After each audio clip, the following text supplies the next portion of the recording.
तो जितने भी एस्पिरेंट हैं, चाहे वो कोई सा भी एग्जाम दे रहे हो, एसएससी जीडी दे रहे हो या वो एसएससी सीएचएसएल दे रहे हो, एसएससी के जितने भी एग्जामिनेशन है, सीजीएल हो या जो भी हो, दुनिया के तमाम एग्जामिनेशन दे रहे हो, उसमें सामान्य अध्ययन मतलब जनरल नॉलेज, जनरल अवेयरनेस के क्वेश्चंस तो आते ही हैं। तो ये एक ऐसे क्वेश्चंस हैं जिसमें मोस्ट प्रोबेबली चांसेस है, मैं तो पूरी तरीके से नहीं कहूँगा क्योंकि ये संभव ही नहीं है कि कोई टीचर ये कह सके जो भी पढ़ा रहे हैं, है ना, कि ये मैं पूरा गारंटी के साथ कह रहा हूँ कि इस तरह के क्वेश्चन आएंगे ही। मैं कह रहा हूँ कि इस प्रकार के क्वेश्चन आएंगे, लेकिन यही आएगा ये गारंटी नहीं। कोई भी टीचर इस बात की गारंटी नहीं ले सकते हैं कि यही क्वेश्चन आएगा। कहने का मतलब यह है कि हम प्रैक्टिस करवाते इसलिए हैं और हम प्रैक्टिस करते इसलिए हैं ताकि हमें एक रोड मैप मिल सके। एक बार जब हमें रोड मैप मिल जाता है तो हमें समझ में आ जाता है कि हमें किस क्वेश्चन पे एक्चुअली फोकस करना है और किस तरह के क्वेश्चन में कितना वेटेज है। तो उसी प्रक्रिया को हम करवा रहे हैं, ठीक है। तो ये जो है प्रैक्टिस सेट है, इसको कहते हैं हम लोग प्रैक्टिस सेट। तो मैं आज आपको 100+ प्रैक्टिस सेट कराऊंगा जनरल नॉलेज का, उसको हम लोग कहते हैं सामान्य अध्ययन, ठीक है। तो ये लंबा चौड़ा होने वाला है और बात ऐसी है कि अगर आप हर दिन मेरे वीडियोस को देखते हैं तो हर दिन प्रैक्टिस सेट मिलेगा।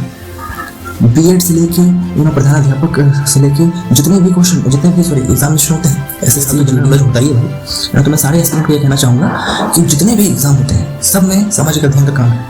तो ये जो है हर एक एग्जाम की कैटेगरी के लिए एग्जिस्ट है। तो चलिए शुरू करते हैं। बात ऐसी है कि अगर आप हर दिन मेरे वीडियोस को देखते हैं तो हर दिन प्रैक्टिस सेट मिलेगा। बीएड से लेके प्रधानाध्यापक से लेके जितने भी एग्जामिनेशन होते हैं, एसएससी जीडी, हर जगह तो जनरल नॉलेज होता ही है भाई। तो मैं सारे एस्पिरेंट को ये कहना चाहूँगा कि जितने भी एग्जाम होते हैं सब में सामाजिक अध्ययन का काम है। तो ये जो है हर एक एग्जाम की कैटेगरी के लिए एग्जिस्ट है। तो चलिए शुरू करते हैं। तो पहला क्वेश्चन है कि निम्नलिखित में से कौन सा वैदिक देवता नहीं है? निम्नलिखित में से कौन सा वैदिक देवता नहीं है? विष्णु, कृष्ण या ब्रह्मा? तो आइए इसके ऊपर हम बात करते हैं। तो निम्नलिखित में से कृष्ण वैदिक देवता नहीं है, मतलब निम्नलिखित में से कृष्ण वैदिक देवता नहीं है। इंद्र, ब्रह्मा तथा विष्णु आदि देवताओं का वैदिक साहित्य में उल्लेख मिलता है। कृष्ण का उल्लेख सर्वप्रथम छांदोग्य उपनिषद में हुआ है। इसमें कृष्ण को देवकी का पुत्र तथा घोर अंगिरथ का शिष्य बताया गया है। तो कहने का मतलब क्या था कि निम्नलिखित में से कृष्ण वैदिक देवता नहीं है। वैदिक देवता कौन कौन है? वैदिक देवता है विष्णु, इंद्र, ब्रह्मा, ठीक है। अगर क्वेश्चन आए कि वैदिक देवता कौन नहीं है तो एक बात याद रखना कि कृष्ण भगवान तो नहीं है वैदिक देवता, विष्णु है, इंद्र है और ब्रह्मा है। वैदिक देवता कृष्ण भगवान नहीं है। ऑप्शन चाहे जो भी रहे, कृष्ण अगर है उनका नाम लिखा है तो सिंपल सी बात है वैदिक देवता वो नहीं है, तो वहां पे उसको रखना है, ठीक है। हाँ, उसको ही क्लिक करना है एग्जाम में।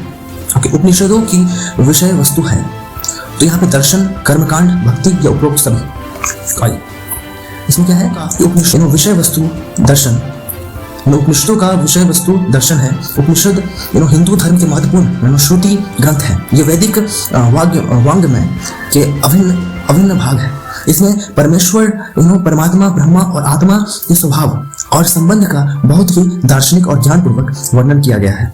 उपनिषद इस समस्त भारतीय दर्शनों के मूल स्रोत हैं। उपनिषद को वेदांत भी कहा जाता है। तो यहाँ क्वेश्चन क्या था कि उपनिषद की विषय वस्तु, इसमें क्या होगा? उपनिषद की विषय वस्तु दर्शन है, ठीक है। नेक्स्ट क्वेश्चन, निम्नलिखित में से किसे हम शाक्य मुनि के नाम से भी जानते हैं? महावीर स्वामी, शंकराचार्य, गौतम बुद्ध या इनमें से कौन? आइए इसके ऊपर बात करते हैं। निम्नलिखित में से गौतम बुद्ध मुनि के नाम से जाना जाता है। इनका जन्म 563 ईस्वी में शाक्य कुल में हुआ था। शाक्य कुल में जन्म लेने के कारण ही ये शाक्य मुनि कहलाए। इनका मृत्यु 483 ईस्वी में काशी नगर में हुआ था, ठीक है। मतलब कि यहाँ पे क्या है कि निम्नलिखित में से गौतम बुद्ध का शाक्य मुनि के नाम से जाना जाता है। इसका जन्म 563 ईस्वी के शाक्य कुल में हुआ था। में जन्म लेने के कारण ही शाक्य मुनि कहलाए, ठीक है। इनका मृत्यु 483 ईस्वी काशी नगर में हुई थी, ठीक है। चौथा, मौर्य वंश के ठीक बाद किस वंश ने शासन किया? गुप्त वंश ने किया, किशान वंश ने किया, कुषाण वंश ने किया, सातवाहन वंश ने किया या शुंग वंश ने किया? मैं फिर से दोहरा रहा हूँ, मौर्य वंश के ठीक बाद किस वंश ने शासन किया? ठीक है, गुप्त वंश ने किया, कुषाण वंश ने किया, सातवाहन वंश ने किया या शुंग वंश ने किया? मौर्य वंश के ठीक बाद शुंग वंश ने सत्ता संभाली। मौर्य वंश के ठीक बाद शुंग वंश ने, ठीक है, यहाँ पे याद रखना है इस चीज को कि मौर्य वंश के ठीक बाद जो है शुंग वंश ने सत्ता संभाली। सत्ता संभाली। मौर्य वंश के बाद शुंग वंश ने सत्ता संभाली। शुंग वंश प्राचीन भारत का एक शासकीय वंश था जिसने मौर्य राजवंश के बाद शासन किया। अंतिम मौर्य शासन बृहदत्त की हत्या करके उसने सेनापति पुष्यमित्र शुंग ने शुंग राजवंश की नींव डाली। शुंग वंश का शासन उत्तर भारत में 187 ईस्वी से 75 ईस्वी तक यानी लगभग 112 वर्षों तक रहा था। ठीक है, तो यहाँ पे सबसे पहला क्या है जिसको याद रखने की चीज है कि मौर्य वंश के ठीक बाद शुंग वंश ने सत्ता संभाली। फिर क्या है कि शुंग वंश प्राचीन भारत का एक शासकीय वंश था जिसने मौर्य राजवंश के बाद शासन संभाला। ठीक है, मौर्य राजवंश के बाद जो है शुंग वंश ने सत्ता संभाला। ठीक है, अंतिम मौर्य शासन बृहदत्त की हत्या करके उसने सेनापति पुष्यमित्र शुंग ने शुंग राजवंश की नींव डाली। शुंग वंश का शासन उत्तर भारत में 187 ईस्वी से 75 ईस्वी तक लगभग 112 वर्षों तक इन्होंने जो है ठीक है लगभग 112 वर्षों तक रहा था। ठीक, फाहान किसके शासन काल में भारत आया था? तो फाहान जो है किसके शासन काल में भारत आया था? चंद्रगुप्त मौर्य, चंद्रगुप्त प्रथम, चंद्रगुप्त द्वितीय या समुद्रगुप्त? आइए इसकी चर्चा करते हैं। तो फाहान एक चीनी बौद्ध भिक्षु, यात्री एवं लेखक था जो कि 399 ईस्वी से लेकर 412 ईस्वी तक भारत, श्रीलंका एवं नेपाल की यात्रा की थी। ठीक है, उसकी इस यात्रा का उद्देश्य बौद्ध ग्रंथ का संकलन करके उन्हें चीन ले जाना था। मतलब कि यहाँ पे उसकी इस यात्रा का उद्देश्य बौद्ध ग्रंथ का संकलन करके उन्हें चीन ले जाना था। ठीक है, उसकी यात्रा के समय भारत में गुप्त शासक चंद्रगुप्त विक्रमादित्य चंद्रगुप्त II, ठीक है, 380 से 415 ईस्वी का काल था और चीन में जिन राजवंश का शासन था। ठीक है, जिन राजवंश का शासन था। ठीक है, तो ये चलो 7वां प्रश्न, चोल शासकों का प्रतीक चिन्ह था। यहाँ पे गाय था, हिरन था, हाथी था, बाघ था। ठीक है, तो यहाँ पे चोल शासकों का प्रतीक चिन्ह बाघ था। ठीक है, अगर पूछा जाए कि चोल शासकों का प्रतीक चिन्ह क्या है तो चोल शासकों का प्रतीक चिन्ह बाघ था। चोल प्राचीन भारत का एक मुख्य राजवंश था। दक्षिण भारत में और पास के अन्य देशों में तमिल चोल शासकों ने 19वीं और 13वीं शताब्दी के बीच एक अत्यंत शक्तिशाली हिंदू साम्राज्य का निर्माण किया। चोल साम्राज्य की स्थापना विजयालय ने की थी। चोल साम्राज्य आधुनिक कावेरी नदी घाटी, कोरोमंडल, त्रिचनापल्ली एवं तंजौर तक विस्तृत था। तो मैं जो भी पढ़ा रहा हूँ, ठीक है, उसको क्या है कि आप अगर याद रखना चाहते हैं तो सिंपल सी बात है, उसको बैक करके आप उसको सुनते रहना। क्योंकि मैं भी कई बार क्या होता है कि ये जो टफेस्ट वर्ड्स हैं इसको याद रखना बहुत जरूरी है। और ये सब वर्ड्स जो है ना आप एग्जाम टाइम में भूल जाते हो। जो मैं शब्द बोल रहा हूँ ना, ठीक है, तो उसको आप बैक करके उसको कंटिन्यू आप उसको रिपीट में सुन सकते हैं। तो ऐसे में क्या होगा कि आप समझ भी जाएंगे, याद भी कर लेंगे और हो सके तो आप नोट्स भी बना लेना। ठीक है, मैं तो यही रिकमेंड करूंगा कि नोट्स की चीजें हो रही है तो मैं ये चाहता हूँ कि आप भी नोट्स बना लो। नोट्स बनाओगे तो सिंपल सी बात है, उस चीज को अगर बार बार आप रिपीट करते हैं, देखते हैं, तो वो दिमाग में सेट हो जाता है। ऐसा नहीं कि एक बार पढ़ लिया फिर 3 महीने बाद पढ़े, तो ऐसे में संभव ही नहीं है कि याद रहेगा। क्योंकि हम इंसानों का तो यही है ना, तो चीजें हम भूल जाते हैं। हम कोई फिल्म देखते हैं, अगर जैसे 3 इडियट मूवी देखे थे बहुत पहले, 10 साल पहले, अब क्या हुआ कि 10-12 साल पहले मूवी हम लोग भूलते नहीं है, हर एक पल याद रहता है। लेकिन जब ऐसा होता है ना, कल पढ़े आज भूल गए, परसों एग्जाम है आज पढ़ लिया, वही क्वेश्चन अगर गलती से आ गया तो हम कंफ्यूज हो जाते हैं कि भाई था क्या वो। 2 दिन पहले जो पढ़े वो याद नहीं रहा, लेकिन हम 10 साल पहले जो फिल्म देखे थे वो आज एक एक पल याद है। वो कैसे हुआ, आखिर ये होता कैसे, ये इंसानी मानसिकता से बनी कैसे, ये साइकोलॉजी ऐसा है क्या? तो इसमें मैं पूरा बता देना चाहता हूँ कि इसमें होता क्या है कि हम जब फिल्म देखते हैं ना तो वो फिल्मेटिक तरीके से देखते हैं, सिनेमेटोग्राफी एंड ऑल, तो वो फिल्मी अंदाज में जब चीज़ें व्यक्त होती है तो हम चीज़ों को लंबे समय तक विद इंटरेस्ट याद रखते हैं। और जब हम पढ़ाई करते हैं ना तो पता क्या है कि दिमाग में लोड रहता है और हम ये सोचते हैं कि यार जस्ट एज फॉर्मेलिटी, अगर ये जस्ट एज फॉर्मेलिटी है तो सिंपल सी बात है, उस चीज़ को भूलने में हमें समय नहीं लगे। परसों एग्जाम है यार, मेरे को पढ़ाई करना है, जल्द पढ़ लिया। ये होता क्या है कि जैसे एग्जाम आया, पहला तो नर्वसनेस आपको खा जाता है एग्जाम में, दूसरा क्या है कि चीज़ें याद नहीं रहती क्योंकि हम उसको इंटरेस्ट लेके नहीं पढ़ते। इंटरेस्ट लेना बहुत जरूरी है। जैसे कि हम फिल्म देखते हैं तो उसमें इंटरेस्ट लेते हैं तो उस चीज़ याद रहती है। ये फिल्म नहीं, ये वास्तविकता से आधारित है, काल्पनिक नहीं है, ये वास्तविकता है। अब इन चीज़ों को अगर हम विद इंटरेस्ट लेंगे तो संभव है कि याद रखा जाएगा, और जो इंटरेस्ट नहीं लेंगे तो सिंपल सी बात है, उसको एक फॉर्मेलिटी के आधार पर अगर पढ़ा जाए तो उसका भूलना तो तय है, इसमें कोई दोष नहीं। तो हम आगे के सवाल पे अटैक करते हैं। आक्रमण। मौर्य शासन प्रबंध के अंतर्गत राजस्व व्यवस्था की देखरेख करने वाले अधिकारी का नाम क्या था? समाहर्ता ऑप्शन सुनो, समाहर्ता, अर्थाध्यक्ष, सन्निधाता या इसमें से कोई नहीं। तो आइए इसके ऊपर हम बातें करें। मौर्य शासन प्रबंध के अंतर्गत राजस्व व्यवस्था की देखरेख करने वाले अधिकारी का नाम समाहर्ता था। मैं एक बार और दोहराना चाहता हूँ, उसको याद रखिएगा कि मौर्य शासन प्रबंध के अंतर्गत राजस्व व्यवस्था की देखरेख करने वाले अधिकारी का नाम समाहर्ता था। समाहर्ता का अर्थ है समस्त स्रोतों से राजस्व वसूल करने वाला।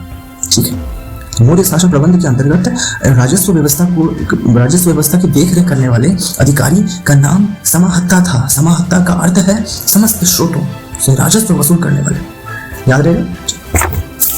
नेक्स्ट 9th नंबर पर, किन दो मुगल शासकों के मध्यवर्ती काल में शेरशाह का शासन था? किन दो मुगल शासकों के मध्यवर्ती काल में शेरशाह का शासन था? बाबर एवं हुमायूं, दूसरा हुमायूं एवं अकबर एवं जहांगीर, क्या इनमें से कोई नहीं? आइए इसकी बात करते हैं। मुगल शासक हुमायूं और अकबर के मध्यवर्ती काल में शेरशाह का शासन था। शेरशाह का महान अफगान शासन था, जिसका शासन काल जो है 1540 से लेकर 1545 ईस्वी तक था, जबकि हुमायूं का शासन काल 1530 से लेकर 1556 तक, अकबर का शासन काल 1556 से लेकर 1605 तक था। इस प्रकार शेरशाह का शासन इन दो मुगल शासकों के बीच के मध्य काल में पड़ता था। ठीक है, मैं एक बार और दोहराना चाहूंगा कि मुगल शासक हुमायूं और अकबर के मध्यवर्ती काल में शेरशाह का शासन था। ठीक है, हाँ, शेरशाह का महान अफगान शासन था, जिसका शासन काल 1540 से 45 तक था, जबकि हुमायूं का शासन जो है 1530 से लेकर 1556 तक, अकबर का शासन, ठीक है सॉरी फिर से, जबकि हुमायूं का शासनकाल 1530 से 1556 तक था। अकबर का शासनकाल क्या था? 1556 से 1605 तक था। इस प्रकार शेरशाह का शासन इस दोनों मुगल शासकों के मध्य के बीच के काल में पड़ता है। ठीक है, 10वां नंबर, बाबर एवं राणा सांगा के बीच युद्ध को क्या कहते हैं? ठीक है, चंदेरी का युद्ध कहते हैं, हल्दी घाटी का युद्ध कहते हैं, या खानवा युद्ध कहते हैं, या इनमें से कोई? तो बाबर एवं राणा सांगा के बीच जो युद्ध हुआ था उसको हम क्या कहते हैं? तो बाबर एवं राणा सांगा के मध्य हुए युद्ध को खानवा युद्ध कहा जाता है। ठीक, बाबर एवं राणा सांगा के मध्य युद्ध हुआ था उसको खानवा युद्ध कहा जाता है, जो कि 17 मार्च 1527 को लड़ा गया था। इस युद्ध में बाबर की विजय हुई। इस युद्ध में जो है बाबर की विजय हुई और राणा सांगा अंततः पराजित हुआ। राणा सांगा जो है वो हार गया था। ठीक है, बाबर एवं राणा सांगा के मध्य जो है जो बीच में जो है युद्ध खानवा युद्ध हुआ था। कौन सा युद्ध हुआ था? राणा और बाबर के बीच जो है कौन सा युद्ध हुआ था? तो खानवा युद्ध हुआ था। पहला चीज याद रखने का। दूसरा क्या है? जो कि 17 मार्च 1527 को लड़ा गया था, 1727 में लड़ा गया था। इस युद्ध में बाबर की विजय हुई। राणा सांगा और बाबर के बीच जो लड़ाई हुई थी वो कब हुई थी? उसका नाम क्या था? खानवा युद्ध था। खानवा युद्ध था उसका नाम। कब हुआ था? तो 17 मार्च 1527 ईस्वी में हुआ था। ठीक है, और इस युद्ध में बाबर की विजय हुई और राणा सांगा हार गया। ठीक है, अंततः वो पराजित हो गया। खानवा का युद्ध जीतने के पश्चात बाबर ने गाजी की उपाधि धारण की। अब खानवा का युद्ध जीतने के बाद, ठीक है, तो युद्ध का नाम क्या था? खानवा युद्ध। खानवा युद्ध में जीता कौन? बाबर जीता। और कब जीता? 17 मार्च 1527 में लड़ा गया था। ये लड़ाई हुई थी खानवा और राणा के बीच। तो राणा सांगा हार गया और बाबर जीत गया। कब? 17 मार्च 1527 में। इसको बार बार रिपीट करना ताकि याद रहे। और खानवा युद्ध जीतने के पश्चात बाबर ने गाजी की उपाधि धारण की। ठीक है, जीतने के बाद बाबर ने क्या किया? सवाल आ जाए, क्या करेंगे भैया? बहुत चक्का हो गया। बाबर जब जीत गए उसके पश्चात क्या किया? राणा सांगा को हराने के बाद 17 मार्च 1527 में गाजी की उपाधि धारण की। ठीक है, ये सब याद रखिएगा और बार बार रिपीट करके सुनो, तब दिमाग में बैठेगा। ठीक है, मास्टर दा के नाम से विख्यात स्वतंत्रता सेनानी का मूल नाम क्या है? जतिन मोहन सेन, सूर्य सेन, रास बिहारी बोस, दीनबंधु मित्र। आइए टूर पढ़ते हैं। मास्टर दा के नाम पे विख्यात स्वतंत्रता सेनानी का मूल नाम था सूर्य सेना। ठीक है, सूर्य सेना 1894 से लेकर 1934 मतलब कि 1894 को 1934 की स्वतंत्रता संग्राम के महान सेनानी थे। इन्होंने इंडियन रिपब्लिकन आर्मी की स्थापना की और इन्होंने चटगांव विद्रोह का सफल नेतृत्व किया। वे नेशनल हाई स्कूल रंगपुर में एक शिक्षक के रूप में कार्यरत थे। ठीक है, लोग प्यार से उन्हें मास्टर दा के नाम से संबोधित करते थे। ठीक है, तो मास्टर दा के नाम से विख्यात था। स्वतंत्रता सेनानी का मूल नाम क्या? सूर्य सेना, जो कि सूर्य सेना 1894 से 1934 भारत की स्वतंत्रता संग्राम के महान सेनानी थे। इन्होंने इंडियन रिपब्लिकन आर्मी की स्थापना की और चटगांव विद्रोह का सफल नेतृत्व किया। वो नेशनल हाई स्कूल रंगपुर में एक शिक्षक के रूप में कार्यरत थे। लोग प्यार से उन्हें मास्टर दा मतलब मास्टर जी, मास्टर दा मतलब क्या होता है? दा मतलब भैया होता है, मास्टर दा। ठीक है, मास्टर दा को भैया बोलते हैं, बंगाली बोलते हैं दा। तो मास्टर दा के नाम से संबोधित करते थे। ओके, भारतीय राष्ट्रीय कांग्रेस का स्थापना कब हुआ था? ये भारतीय राष्ट्रीय कांग्रेस का स्थापना कब हुआ था? तो कलकत्ता में स्थापना हुई थी। कहाँ हुआ सर? मतलब कि भारतीय राष्ट्रीय कांग्रेस का स्थापना हुई थी कहाँ पे? कलकत्ता में, पूना में, मुंबई में या अहमदाबाद? भारतीय राष्ट्रीय कांग्रेस का स्थापना कहाँ हुआ था? कलकत्ता में हुआ था, पूना में हुआ था, मुंबई में हुआ था, अहमदाबाद में हुआ था। भारतीय राष्ट्रीय कांग्रेस का स्थापना जो 28 दिसंबर 1856 को मुंबई में हुई थी। इसके संस्थापक ए.ओ. ह्यूम थे। भारतीय राष्ट्रीय कांग्रेस के पहले अधिवेशन में कुल 72 प्रतिनिधियों ने भाग लिया था। कांग्रेस के इस पहले अधिवेशन की अध्यक्षता W.C. बनर्जी ने किया था। स्थापना के समय वायसराय लॉर्ड डफरिन था। ठीक है, तो इसको आप बैक करके सुनो, बार सुनो तभी याद है। ओके, नेक्स्ट, भारतीय राष्ट्रीय कांग्रेस की स्थापना भारतीय राष्ट्रीय कांग्रेस की स्थापना के समय भारत के तत्कालीन वायसराय भारतीय राष्ट्रीय कांग्रेस की स्थापना के समय भारत के तत्कालीन वायसराय कौन थे? लॉर्ड रिपन थे या लॉर्ड डफरिन थे, लॉर्ड लिटन थे या लॉर्ड रीडिंग थे? चलिए 30 नंबर, भारतीय राष्ट्रीय कांग्रेस की स्थापना 28 दिसंबर 1885 में, सॉरी ये 30 नंबर ही है, 12 नंबर, हाँ ठीक है। भारतीय राष्ट्रीय कांग्रेस की स्थापना 28 दिसंबर 1850 के समय भारत के तत्कालीन वायसराय लॉर्ड डफरिन थे। लॉर्ड रिपन के बाद 1884 में लॉर्ड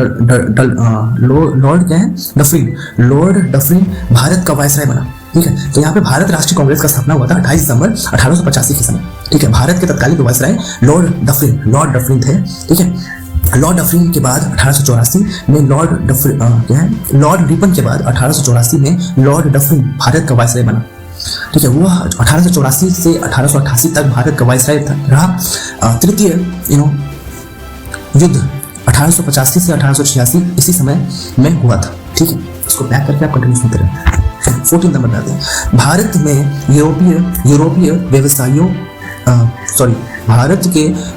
यूरोपीय व्यापारियों के आगमन का सही क्रम। ठीक है, सही क्रम। पहला, पुर्तगाली, डच, अंग्रेज, फ्रांसीसी। दूसरा, पुर्तगाली, अंग्रेज, डच, फ्रांसीसी। अंग्रेज, डच, पुर्तगाली, फ्रांसीसी। या 4th नंबर, पुर्तगाल, अंग्रेज, फ्रांसीसी या डच। ठीक है, तो यहाँ पे क्वेश्चन क्या है? भारत में यूरोपीय व्यापारियों के आगमन का सही क्रम क्या है? ओके, तो भारत में यूरोपीय व्यापारी भारत आए थे, तो भारत में यूरोपीय व्यापारी के आगमन का सही क्रम क्या था? तो व्यापारिक देश आगमन, पुर्तगाली, सबसे पहले पुर्तगाली आए थे 1498 ईस्वी में। ठीक है, 1498 ईस्वी में 1498 वास्को द गामा भी आए थे। तो पुर्तगाली 1498, डच 1605, अंग्रेज 1613 ईस्वी, फ्रांसीसी 1664 ईस्वी। ठीक है, तो ये है क्रम व्यापारिक देश आगमन काल। किसका? यूरोपियन व्यापारिक के आगमन का क्रम क्या है? तो पहले है पुर्तगाली, फिर है डच, फिर है अंग्रेज, फिर है फ्रांसीसी। तो कब था? 1498 पुर्तगाली, डच 1605 ईस्वी, अंग्रेज 1613, ठीक है, फ्रांसीसी 1664 ईस्वी। तो ये है क्रमबद्ध तरीके से वो लोग यूरोपियन व्यापारी भारत में आगमन किए थे। ठीक है, चलिए, जालियांवाला बाग हत्याकांड की जांच के लिए बनाई गई समिति का नाम क्या था? Simon commission, Hunter commission, Raymond commission या Linlithgow commission? Simon commission, Hitler commission होना चाहिए, रेमंड कमीशन, ठीक है, हिटलर कमीशन, रेमंड कमीशन और लिन लिथगो कमीशन, ठीक है। तो यहाँ पे जालियांवाला बाग हत्याकांड की जांच के लिए बनाई गई समिति का नाम Hunter commission, it's not Hitler, sorry, it's Hunter commission. Jallianwala Bagh हत्याकांड की जांच के लिए बनाई गई समिति का नाम क्या था? तो साइमन कमीशन था, हंटर कमीशन था, रेमंड कमीशन था या लिन लिथगो कमीशन था। तो ये चार में से कौन सा होगा?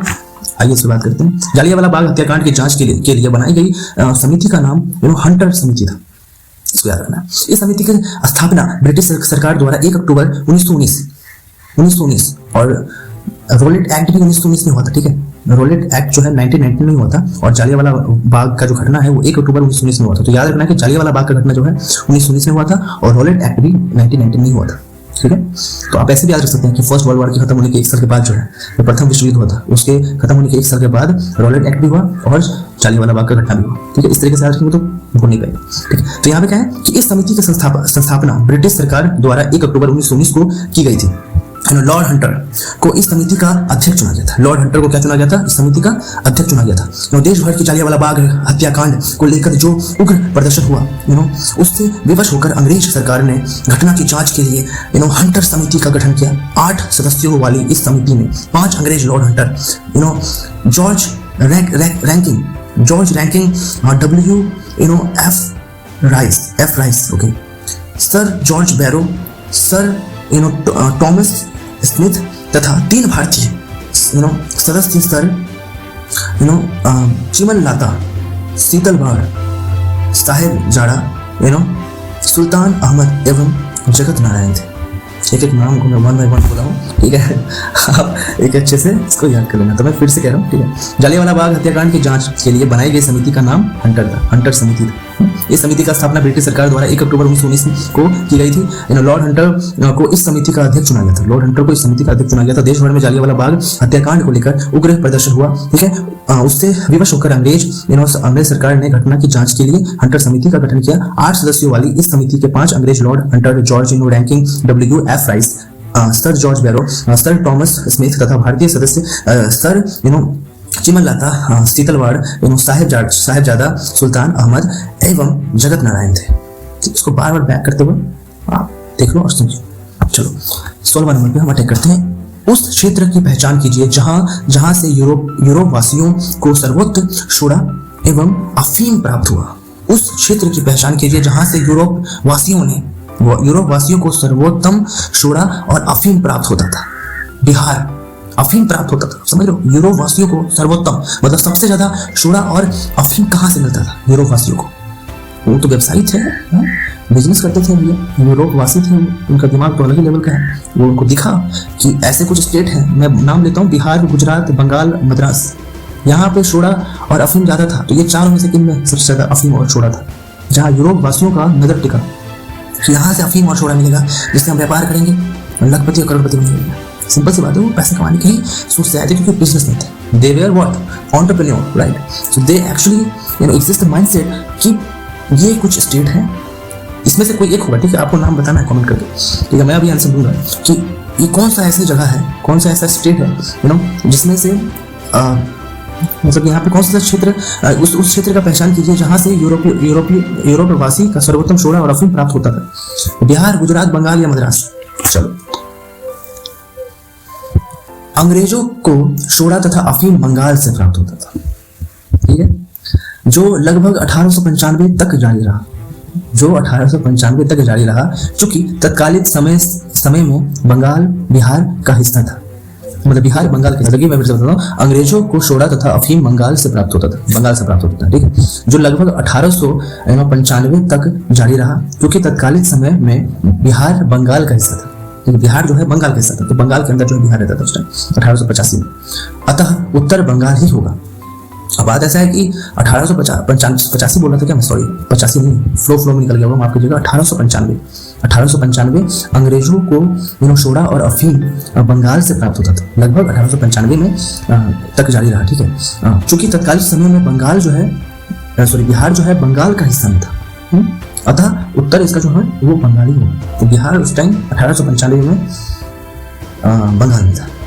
तो शोड़ा और अफीम सबसे ज्यादा यूरोप के व्यवसायी जो थे, यूरोप वासी जो थे, वो लोग बंगाल से ज्यादा अफीम और शोड़ा लिया करते थे। और 1895 में बिहार बंगाल के अंदर ही था। बस यही बात है। चलिए मैं आप सबको 20 क्वेश्चन कराऊंगा, ठीक है, और 20 क्वेश्चन को मैं बिल्कुल सही तरीके से बताया हूँ, इसमें कोई दुहाई नहीं। आप जैसे कहते हैं ना, बूंद बूंद से सागर बनता है। आप हर रोज एक एक क्वेश्चन को अच्छी तरीके से दिमाग में बिठाओ। अभी के टाइम में क्या है ना, धर लोग आ रहे हैं, पढ़ा रहे हैं, जा रहे हैं, आप वाकिफ नहीं हो पा रहे, मतलब कि आप उस पर ऐड नहीं कर पा रहे, अपना एक वैल्यू नहीं बना पा रहे। नो, तो यही बात है कि आप एक स्ट्रेटेजिक वे में चीज़ों को बड़ा ही सही तरीके से हम समझते हैं। पहले तो उसका विवरण बढ़िया से होना चाहिए, और दूसरा क्या है कि हम अगर डिटेल में समझ रहे हैं ना, तो वो एक फिल्म की तरह हो रही है, आप उसमें इंटरेस्ट ले लो। और जब आप इंटरेस्ट लोगे तो सिंपल सी बात है कि इसमें क्या है कि you will get into the flavour of it. Okay, so Patna के वहाबी आंदोलन का महत्वपूर्ण नेता कौन था? मिर्जा गुलाम अहमद, सैयद अहमद एम सैयद हसन या मुश्ताक अली? तो बहावी विद्रोह 1828 ईस्वी से प्रारंभ होकर 1888 ईस्वी चलता रहा था। इतने लंबे समय तक चलने वाली बहावी विद्रोह के प्रवर्तक रायबरेली के सैयद अहमद थे। इस आंदोलन का मुख्य केंद्र सिताना व बिहार में पटना शहर था। पटना के विलायत अली और इनायत अली इस आंदोलन के प्रमुख नायक थे, ठीक है। यह आंदोलन मूल रूप से मुस्लिम सुधारवादी आंदोलन था, जो उत्तर पश्चिम पूर्वी भारत तथा मध्य भारत के सक्रिय था। 1857 ईस्वी सिपाही विद्रोह में बहावी लोगों के प्रत्यक्ष रूप से विद्रोह में न शामिल होकर अंग्रेजों के खिलाफ लोगों को भड़काने का प्रयास किया। 1860 ईस्वी के बाद अंग्रेजी हुकूमत इस विद्रोह को कुचलने में सफल रही। इस आंदोलन के अन्य महत्वपूर्ण नेताओं के विलायत अली, इनायत अली मौलवी अब्दुल्ला आदि थे। बहावी विद्रोह के बारे में यह कहा जाता था कि यह 1857 ईस्वी के विद्रोह की तुलना में कई अधिक नियोजित, संगठित और सुव्यवस्थित था, ठीक है। आप समझ रहे हो ना? 18वां नंबर पे आता है, निम्नलिखित में से कौन सा 1857 ईस्वी के विद्रोह में अंग्रेजों का सबसे कट्टर दुश्मन था? मौलवी अब्दुल्ला शाह, मौलवी इमदादुल्लाह, ओके, मौलवी इमदादुल्लाह, देखिए पहला था मौलवी अब्दुल्ला शाह, दूसरा था मौलवी इमदादुल्लाह, तीसरा है मौलाना फजले हक खेराबादी, ठीक है, चौथा है नवाब लियाकत अली, ठीक है। तो निम्नलिखित में से कौन सा 1857 के विद्रोह के अंग्रेजों का सबसे कट्टर दुश्मन था? तो मौलवी अब्दुल्ला शाह, मौलवी इमदादुल्लाह, मौलाना फजले हक खेराबादी, नवाब लियाकत अली। तो 1857 के विद्रोह में फैजाबाद के प्रसिद्ध मौलवी अहमदुल्लाह शाह अंग्रेजों के कट्टर दुश्मन के रूप में जाने जाते थे। वे अपनी शक्ति एवं साहस के लिए प्रसिद्ध थे, ठीक है। बॉयकॉट और स्वदेशी आंदोलन के समर्थन में किस स्थान में गोल्डन लीग नामक संस्था का स्थापना हुआ था? पटना में, मुजफ्फरपुर में, रांची में या देवघर में? आइए इससे बात करते हैं।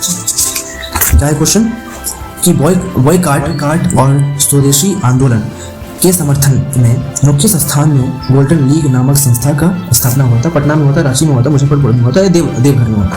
तो यहाँ पे स्वदेशी आंदोलन भारत का वायसराय लॉर्ड कर्जन द्वारा 1905 में बंगाल के विभाजन के साथ शुरू हुआ था और 1911 तक जारी रहा। गोल्डन लीग नामक संगठन देवघर में बहिष्कार और स्वदेशी आंदोलन के लिए काम करने के लिए गठित था। तो यहाँ पे स्वदेशी आंदोलन भारत का वायसराय लॉर्ड कर्जन द्वारा 1905 में बंगाल के विभाजन के साथ शुरू हुआ और 1911 तक जारी रहा। गोल्डन लीग नामक संगठन देवघर में बहिष्कार एवं स्वदेशी आंदोलन के लिए काम करने के लिए गठित हुआ, ठीक है। निम्नलिखित में से किस राशि का मात्रक नहीं है? प्रतिबल, बल, विकृति, ये दाब। ओके, ये हो जाएगा। विकृति को प्रति इकाई मूल आयाम में परिवर्तित के रूप में परिभाषित किया गया है। इसे इस प्रकार व्यक्त किया जाता है, स्टेन टू DL/L। यह एक विमाहीन इकाई है क्योंकि यह दो लंबाई का अनुपात है, ठीक है। मतलब इसमें क्या था? स्टेन टू DL/L, ठीक है। फिर से एक बार दोनों विकृति को प्रति इकाई मूल आयाम में परिवर्तन के रूप में परिभाषित किया गया है। ठीक है, इसे इस प्रकार व्यक्त किया जाता है, इस स्टैंड इक्वल्स टू DL/L। ठीक है, हाँ, तो ये थे हमारे 20 क्वेश्चन। तो आशा है पसंद आए होगा। ठीक है, तो इस तरीके से आप क्वेश्चंस को कवर करें और समझें पूरी तरीके से। ठीक है, ये प्रैक्टिस सेट था और मैं कंटिन्यू और 20 क्वेश्चन कंटिन्यू लाता रहूँगा। आपस में